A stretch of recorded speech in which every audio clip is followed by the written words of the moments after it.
Hi everyone. Today is Tuesday, March 8th, 2022. I'm Crystal Dawn Hill, and I'm here today to do something a little bit different than what I normally do. I normally come on when I feel divinely inspired to share a concise message of a particular topic. And that's what I'm doing today, but I'm doing it more of for a different reason than I normally do. Normally I'm divinely inspired.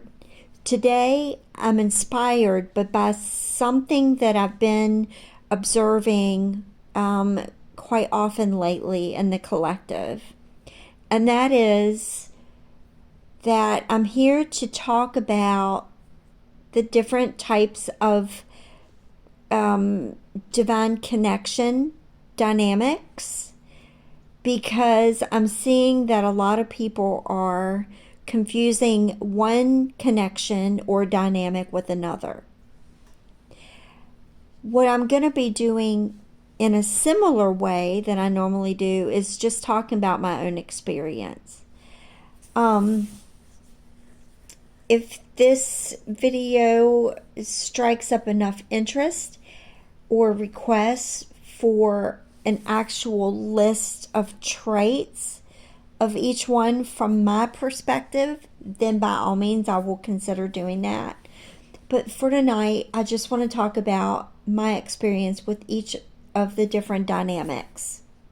So I'm going to start with the most common and then work up to what I believe is the divine partnership, or the ultimate dynamic that you can experience while in a human body. So I know that there are so many different videos and articles about this subject, but again, I'm just offering my perspective based on my personal experience. So soulmate, of course, I completely agree with everyone's general understanding of this dynamic. It could be romantic, or it could be family, friends, business associates, and so forth. And if it's romantic, then the characteristics would be like warmth, a sense of familiarity, a sense of comfort, and there's not much tension or drama or conflict in that dynamic. The next dynamic would be what I would call a near twin. Now, what I believe is a near twin is the same as a soulmate, only instead of being a general member of your soul family, they are a very close member of your soul family, like that favorite cousin or that favorite aunt or uncle, versus all of the other people in your life that are the same relationship. So the near twin would feel like a soulmate, only stronger. Like, instead of just feeling a sense of warmth and comfort and familiarity, you would feel a very noticeable and powerful sense of all of those different characteristics. And that person's going to be more important to you. You're going to have a deeper desire to hold on to that relationship and for that person to not fade out of your life. Whereas a soulmate, you know that if they go away and they come back, that you're going to be able to pick up where you left off, but the time that they were absent, you don't really miss them a lot or feel an emptiness due to their absence. But with a near twin, once that relationship has ended or paused, you're going to notice their absence much more prominently. And you're going to want to stay in contact with them. Or if that's not possible, then the feeling of loss or missing them is going to be much more profound and deeper. The next dynamic that I would like to talk about is the false twin or the karmic. Now, I know that some people consider these to be two different dynamics, but in my experience, one romantic partner was both of these dynamics to me. And I'm going to talk a little bit about the characteristics between us and our dynamic. So, he was one of my 2 long-term relationships other than my 2 marriages. We had traits of soulmates, but there was much more conflict in our dynamic. We bickered a lot. We didn't see eye to eye on much. And I didn't come to understand that he was my karmic until we had gotten back together after a year of separation, and the karmic traits started to be more noticeable for me. I had visions of him literally trying to pull me in a pit. I had past life memories of him where he tried to end my life, and I believe he was successful at least once, if not more than that. And in this lifetime, in this relationship, he also tried to pull me down, not that dramatically or drastically, of course, but it was more verbal, and like he tried to instill in me a disbelief in myself and a lack of faith in myself and a lack of confidence in everything. And he also expressed all of those feelings toward me. And we've been apart for several years now, and I never really understood fully my purpose in his life, but the purpose for him in my life was crystal clear, and that was to strengthen me and help me be able to see a stronger, more confident, and capable side of myself that I wasn't really able to realize before being in the dynamic with him. The next dynamic that I would like to talk about is the twin flame catalyst. Now, where my long-term relationship offered me 2 different dynamics, which was the false twin and the karmic. Oh, and going back to that for just a moment before I move on to the catalyst, I did also want to mention that the reason that I call him the false twin as well as the karmic, because he held characteristics of both, but I didn't mention the characteristics of the false twin. So in that respect, he felt like a soulmate. I felt that warmth and comfort level with him. We had a lot of chemistry. We had a good heart connection. But the energetic affinity was what that relationship was void of. So that's why I consider him a false twin, because our dynamic exhibited some of the traits of a twin dynamic, but without the energetic connection or affinity. And there was a little bit of connection as far as telepathy, but it was just random. It wasn't consistent like with a true twin or divine partner connection. So now I'm going to move on to the twin flame catalyst. For me, the catalyst in my life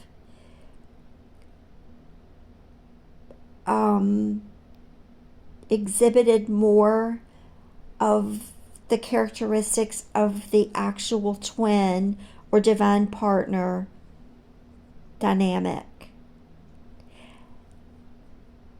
It was very difficult for me to recognize that he was not my true twin. I knew he was my catalyst, and I even called him that before I had ever heard that term in the twin flame community. And the reason that I knew that is because he literally catalyzed my spiritual journey and my twin flame journey. So the telepathy still wasn't the same as with my divine partner. The energetic connection was nowhere near what I share with my divine partner. But there was an energetic connection present. What happened in this dynamic was, instead of us balancing each other out, we threw each other into our opposite gender energy. So to expand on that a little bit,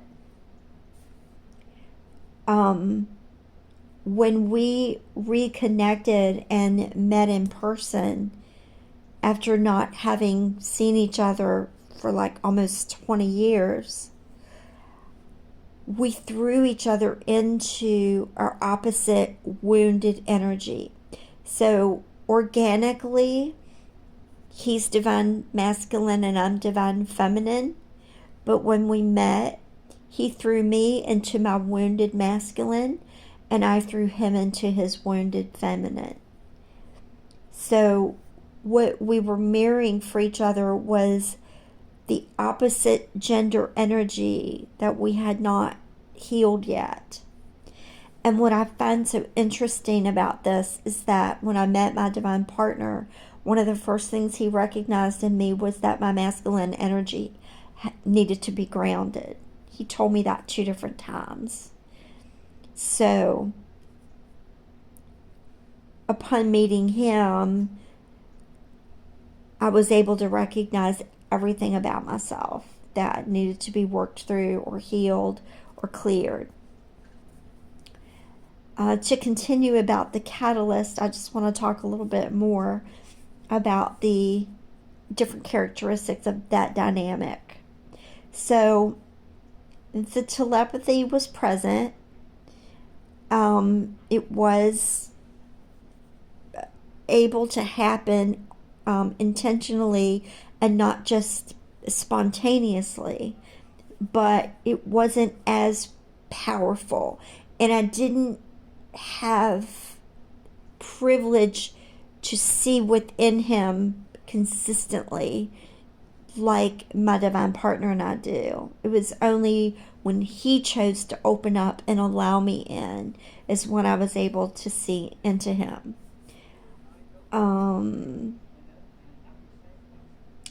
The pull was present, but it wasn't as powerful. What was more powerful than the pull was the repelling us apart from each other. So while the intensity between my divine masculine and I is very powerful, when we're out of balance, it's nothing compared to the way it was with my with my catalyst. We could just look at each other wrong and repel each other in opposite directions. And we didn't, the bubble was just so strong between us that pushed us apart. And even when we would come back and start talking again, the tension was still there. I don't mean intensity, I mean tension. Like we could feel ourselves being pushed apart from each other. And with my divine partner, it's the opposite. It's like we could have the intention of pulling away, but the pull toward each other is still very powerful. So that's one more way that the catalyst is a contrast to the way the divine partnership looks.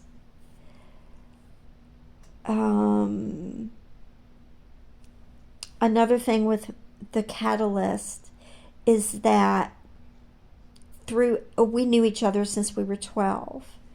And whenever I needed that mirror to catapult me into a new level, then we would be magnetized back toward each other. And once meeting him again had catapulted me to the next level, then there would be no communication between us anymore. And that happened every decade, approximately. And the last time that we were pulled together, and that time when we flipped each other into our opposite energies, that was bringing our contact to a close for good. And it wasn't until our dynamic was meant to end was when I began to recognize that what was happening was he was pulling me under into the wrong direction, like descending instead of ascending. And he recognized this because he even told me, don't follow down the path I'm going because I'll pull you down. And I don't know whether that was intentional or whether he just was able to recognize it but didn't have any control over it. Like he was spinning or spiraling downward but didn't really know how to stop it. I'm not really sure. But that was when I recognized that it was time for our dynamic to come to a close for good, that he had fulfilled his purpose in my life. And I regretted it because I cared about him as a person, and I wanted to be his friend, and I wanted to stay in contact with him. But the divine had a different plan in mind. And so when I hadn't heard from him in about a year, and I intuitively knew that it was time to let go of that dynamic for good, I started to feel the energy of my divine masculine moving in. Of course, at the time, I didn't know what that energy was. I couldn't discern it, whether it was God or a past loved one or a spirit guide or whatever. I couldn't discern. And after about 6 weeks after letting go of the catalyst and feeling the energy of my divine masculine move in, when I reached that place of 0 point or peace within my soul, perfect peace and contentment with myself, and understanding that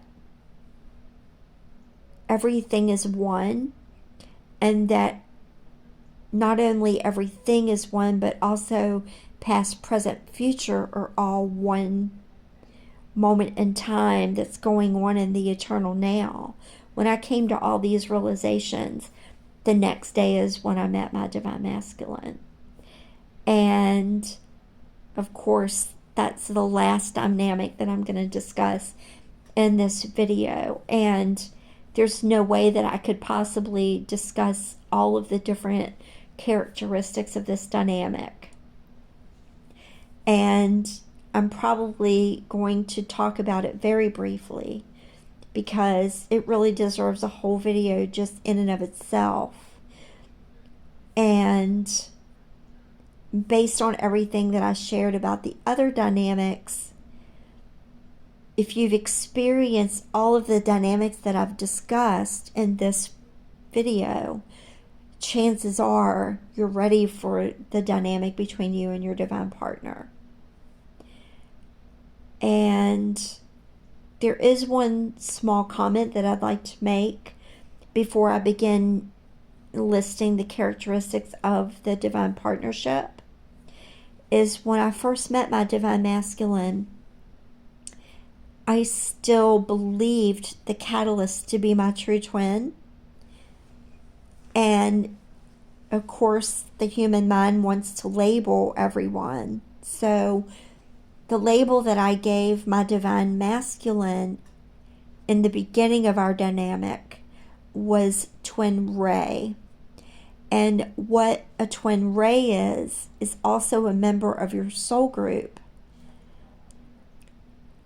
who is a very, very, instead of them being a member of your soul group, like the near twin, they're actually an aspect of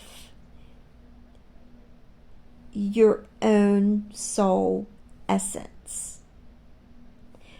So the reason that the sense of recognition of your twin rays is so strong is because you're seeing an aspect of yourself within them. What sets the twin ray apart from your divine partner is that instead of it just being some of your soul essence within them, your divine partner is your exact same soul essence, just the opposite gender energy. And the twin ray dynamic deserves a whole video in and of itself as well.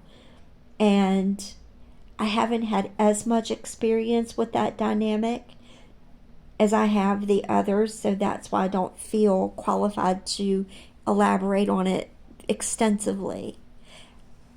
So finally, I'm going to discuss the Divine Partner. So they, of course, are your exact mirror, your exact energy, vibration, or frequency. But we all know that type of trait that all of the different videos and articles discuss. So what I'd like to discuss here again is my personal experience with this dynamic. And once more, I'll just say real quickly that I am going to cover this very briefly. One, because I'm beginning to be a little bit hoarse, and also because, as I said, it deserves a whole video of itself. So, as I was saying a few moments ago, if you've experienced all the different dynamics that I've talked about tonight, then most likely you're ready for the divine partnership. And I know this is going to sound cliche, but it's extremely true. When you meet them, you will know. So if you've met someone and you're wondering what the actual dynamic is between you, then chances are they're not your ultimate divine partner. Because the sense of recognition is instant, and it is the most powerful intense experience that I've ever had. And I believe, from what I've heard from all the other teachers out there, that it quite literally is the most powerful, instantaneous sense of recognition you will ever experience with anyone. And you will know. And everything about your dynamic just keeps reiterating over and over and over that they're the one. Now, how your divine partner experiences this, it's going to be the same at your core, because you are literally the same being in your core. What's polar opposite is the way you each react to that experience. And what takes place is that you start out being on opposite ends of the scale, or like I like to use the metaphor of a seesaw, teeter-totter. And so when you meet, you start out by being on opposite ends of that teeter-totter. And as you begin to balance your energies between you, not your individual energies within yourself, but the energy between you and your divine partner, when you begin to balance that out, you each begin to edge your way in closer to the center, to the fulcrum of the seesaw. And when you've come into perfect balance, then that seesaw will be literally level. It will be perfectly level and horizontal. So the up and down will diminish. That feeling of being on the emotional roller coaster will diminish. And you will feel much more centered and grounded and in balance with yourself and with your divine partner. So that's the overall feeling and purpose of this dynamic. On a more interrelational aspect of it, like how the two of you relate to each other and interact with each other, is going to all be based on how much balance or imbalance is between you.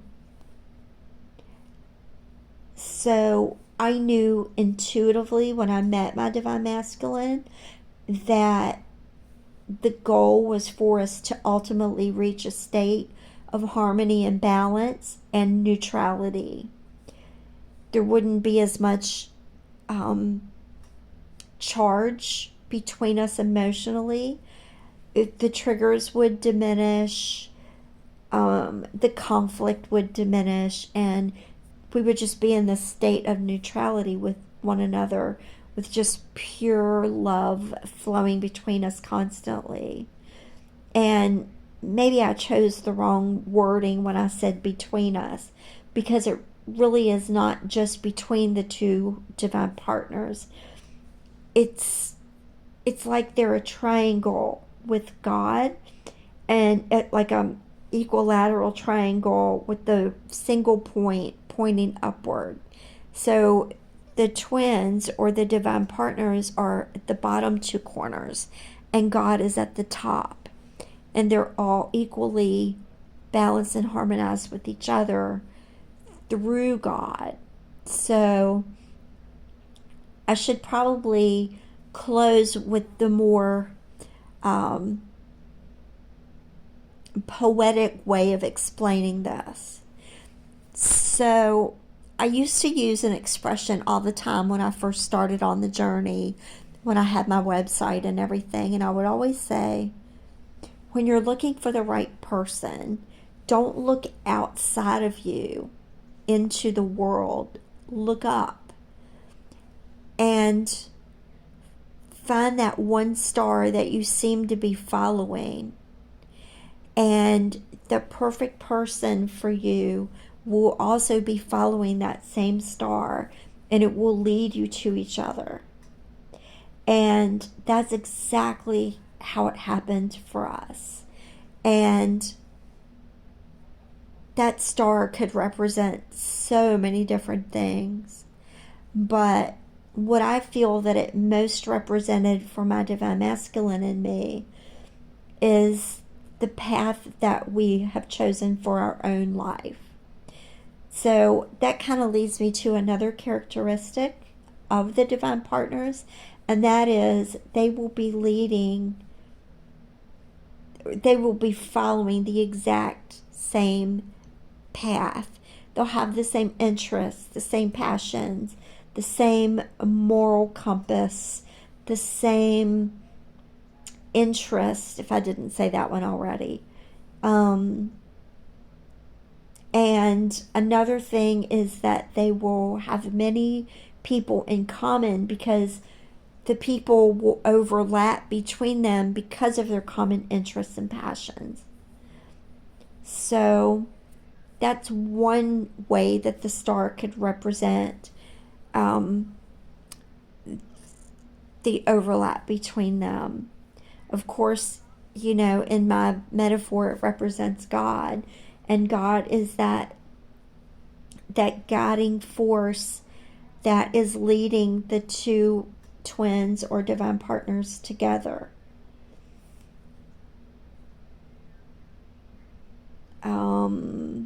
Is there anything else important that I need to cover about this? The synchronicities. The synchronicities that you experience in your own journey, the ones that are like signposts for you to keep going because you're going in the right direction. Power off. Those synchronicities are nothing compared to what you will experience with your divine partner. The divine partner and you will experience uncanny and innumerable synchronicities because you are the same soul essence. And the more you grow closer and closer together, and the more you become in harmony and balance with each other, the more synchronicities you will experience, because your perspective is overlapping into the same perspective. So the people that you have in common will grow in number. And you will almost be able to feel your divine partner through the people that you have in common. You will almost be able to look at them and see your divine partner looking back, or things that they will say to you will sound like something your divine partner would say to you. It's just the most incredible experience I've ever had and will ever have, I dare say. Every single day I'm experiencing synchronicities that I can't help but wonder, because my divine masculine and I are not verbally communicating right now. I can't help but wonder if he's experiencing it or perceiving it on his side too. I'm looking forward to the day when we come back into communication and he begins to share his side of all this, because it's going to be absolutely fascinating. And as much as I share on my YouTube channel and on my Facebook wall, on all my posts and everything, I have a feeling that everything that I share on an everyday basis doesn't hold a candle to everything that is still going on behind the scenes that he and I have not made each other aware of yet. It's like everything that you think is the biggest, most incredible thing you could experience, all that's doing is opening a door for something even bigger to happen. And it just keeps getting more and more exciting. This feeling of anticipation continually grows stronger and more powerful. And there just is not enough time to talk about everything that I could talk about as far as this dynamic goes. And so, on that note, I'm going to close, and perhaps soon I'll do one whole video that's talking about nothing except for my experience with my divine masculine. When I do that, I think it's going to be interlaced with my spiritual journey videos, and it will be after I reach a point where I talk about when he and I met. So, with all that being said, I am going to close for now. Thank you all very much for listening and for following along my journey. I wish you all the best along your journey as well, and have a wonderful day. Take care.